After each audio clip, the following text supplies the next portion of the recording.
নমস্কার বন্ধুরা, কেমন আছেন আপনারা সবাই? আশা করি সবাই খুব ভালো আছেন, সুস্থ আছেন, আর আমরাও মোটামুটি ভালোই আছি। পিয়ালির একদিনের আরও একটি ভিডিওতে আপনাদের অনেক অনেক স্বাগত।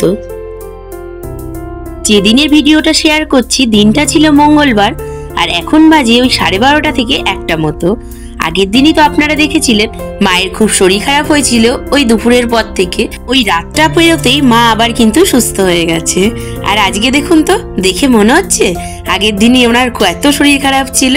এরকমই হয়, আপনাদের আগের দিনের ব্লগেই বলেছিলাম ওই 9 মাসে 6 মাসে শরীর খারাপ হয়, আর ওই একটা রাত কোনো মতে যায়, তার পরের দিনই আবার সুস্থ হয়ে যায়। তো যাকগে, মাও সুস্থ হয়ে গেছে, আর আমরাও দুপুরবেলা ওই মাছের ঝোল ভাত খেয়ে আজকে বেরিয়ে পড়েছি। আজকে একটু যাব ঘুরতে। তো প্রথমে এই রিষড়া স্টেশনে চলে এসেছি, টিকিটও কাটা হয়ে গেছে, আর ট্রেনও কিন্তু আমাদের চলে এসছে। এখন আমরা যাচ্ছি ব্যান্ডেল। হুগলির বিখ্যাত 4টে জায়গা, তার মধ্যে আজকে 3টে জায়গায় আমরা দেখতে যাচ্ছি। অবশ্যই আপনাদেরকে সঙ্গে নিয়ে নিজেরাও দেখব আর আপনাদেরকেও দেখাবো। আর এই যে কানেরটা দেখছেন, এটা আমাকে আমার ননদ পাঠিয়েছিল। আসলে নবদ্বীপ থেকে যখন পিসি এসেছিল তখন দিয়েছিল, তো একবারও পরা হয়নি, তাই আজকে পরে নিয়েছি। তো ও বলছিল যে তোমার কি পছন্দ হবে, কিন্তু সত্যিই আমার খুব পছন্দ হয়েছে, আর বেশ ভালোও লাগছে বলুন। আর এই দেখুন, কথা বলতে বলতে কিন্তু আমরা ব্যান্ডেলে চলেও এসেছি, আর একেবারে আন্ডারগ্রাউন্ড রাস্তা ধরে চলে এসেছি একদম টোটো অটো ধরার জন্য। তো চলুন এগিয়ে যাই, দেখি কোথায় পাওয়া যায়।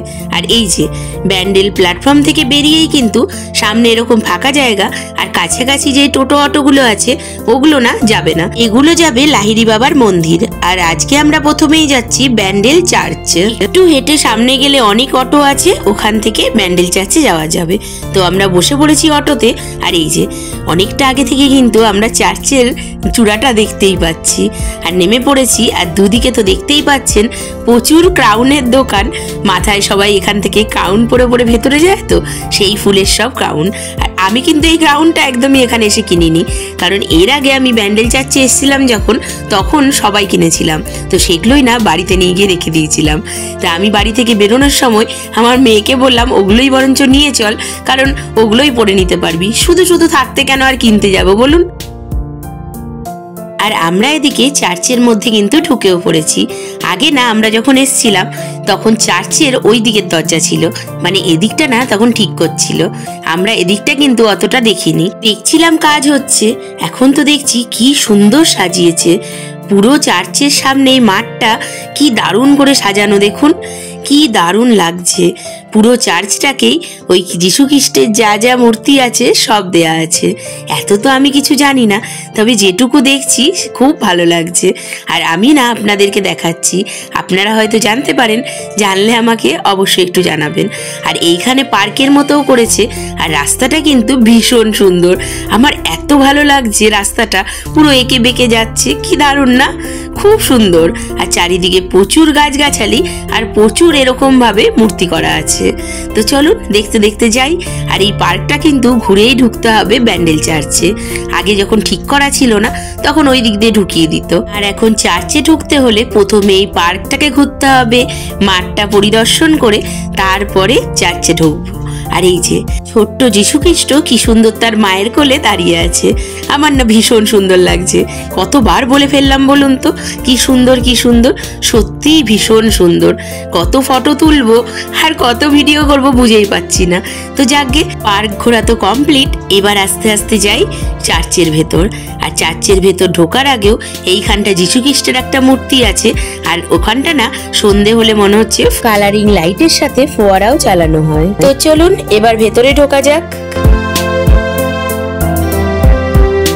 আর চার্চের ভেতরটা কিন্তু ঠিক এই রকম, এক পাশ দিয়ে পরপর অনেক ঘর আছে, কোনোটা উপাসনা ঘর, কোনোটা আবার দেখলাম লাইব্রেরি, এরকম ভাবে অনেকগুলো ঘর আছে। আর এই পাশটা দিয়ে ওপরে উঠে যাওয়ার রাস্তা আছে। তো চলুন আস্তে আস্তে এখান দিয়ে যাওয়া যাক। তো এদিকেও দেখছি অনেকে মনে হচ্ছে মোমবাতি দিয়ে এখানেও প্রার্থনা করছে। আসার সময় না আমাদের একটা ভুল হয়ে গেছে, আমাদের একটু মোমবাতি কেনা উচিত ছিল, কিন্তু একদম মাথা থেকে আউট হয়ে গেছে জানেন, ওটাই না নিয়ে আসতে পারিনি। এখন হট করে মনে পড়ছে যা মোমবাতিটা আনলাম না। আর এইখানে যে জলটা আছে এই জলটাকে প্রচন্ড পবিত্র হিসেবে মানা হয়। ওই যে ওদের বলে না হোলি ওয়াটার, সেই হোলি ওয়াটার। তো জানি না আদৌ হোলি ওয়াটার কিনা, তবে মানুষের বিশ্বাসে কিন্তু এটা হোলি ওয়াটারই হয়ে গেছে। সবাই এখানে মনস্কামনা পূর্ণের জন্য পয়সা ফেলে আর সবাই সবার মতো মনস্কামনা করে। তো আমিও একটু হোলি ওয়াটারটাকে নিয়ে সবার মাথায় ছিটিয়ে দিলাম। তো চলুন এখান থেকে এবার একটু প্রে করে চলে যাই ওপরে। এই চার্চে না ওপরে ওঠা যায়, ওই দেখুন পাশ দিয়ে সিঁড়ি আছে, এখান দিয়ে উঠে পুরো চার্চের ওপর অব্দি ওঠা যায়। আর ওখানে উঠেও না যীশু খ্রিস্ট ঠাকুরের জীবনী আছে, আর ওখানেও না একটা মূর্তি আছে, আর ওখানেও ক্যান্ডেল জ্বালানোও হয়, আর ওখানেও প্রে করা হয়। তো চলুন আস্তে আস্তে উপরে ওঠা যাক। আর এই ব্যান্ডেল চার্চে না এর আগেও আমি আরেকবার এসেছিলাম, তাও 2-3 বছর আগের কথা। তখন সবই এক ছিল, শুধু ওই পার্কটা আলাদাভাবে করেছে, সেটা তখন কাজ হচ্ছিল। আর এগুলো কিন্তু সব যেমন কাজ তেমনই আছে। আর এখান থেকে নিচটা দেখুন কত সুন্দর লাগছে, চারিদিকে না শুধু গাছ আর গাছ, চারিদিকটা গাছ। আর এরকম ওপরটা উঠে ভীষণ সুন্দর লাগছে। এবার যখন মা বোন আসলো ভাবলাম কোথায় ঘুরতে নিয়ে যাব।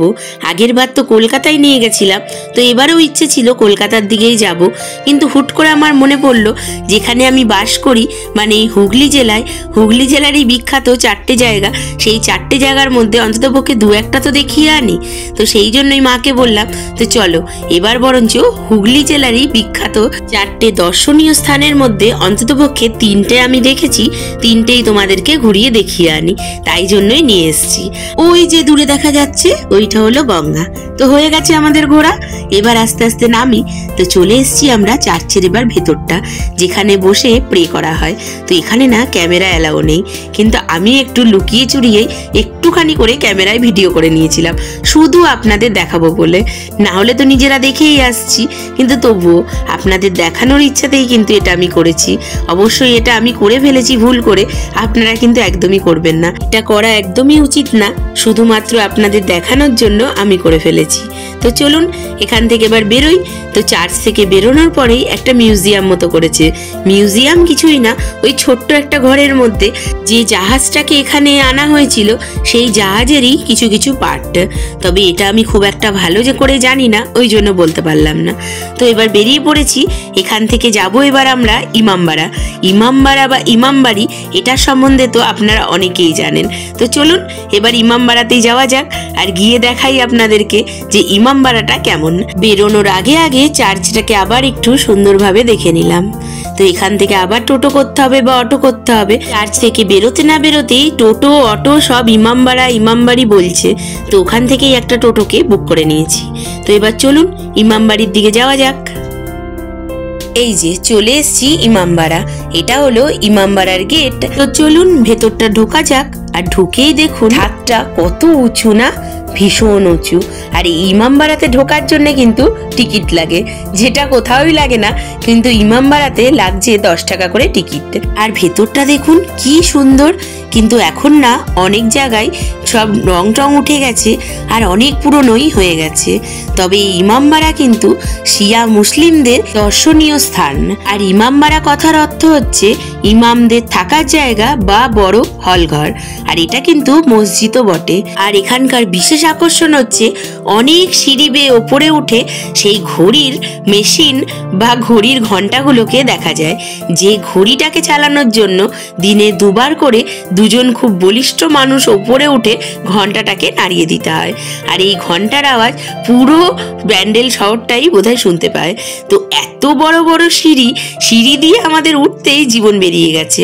আর ওপরে উঠে তো কিছুই নেই, এত সিঁড়ি ডিঙিয়ে এসে কিচ্ছু নেই। লাস্টে এখানে হ্যাঁ দেখেছি রুবিনা প্লাস ইমরান, তারপরে কি স্নেহা প্লাস কি হরে কৃষ্ণা। আর নিচ থেকে উপরে ওঠার জন্য প্রায় 150টা সিঁড়ি ডিঙিয়ে উঠতে হবে। আর নিচটা দেখেছেন পুরো এই রকম, দেখি কি ভয় ভয় লাগছে না? তবে ওই যে ওই চূড়ার ওপরটায় আমরা উঠেছিলাম। এবার যাব মসজিদের ভেতর। তো ভেতরে তো ক্যামেরা এলাও নেই, তাই আর দেখাতে পারলাম না। আর এখানকার বিশেষ আকর্ষণ হচ্ছে সূর্যঘড়ি।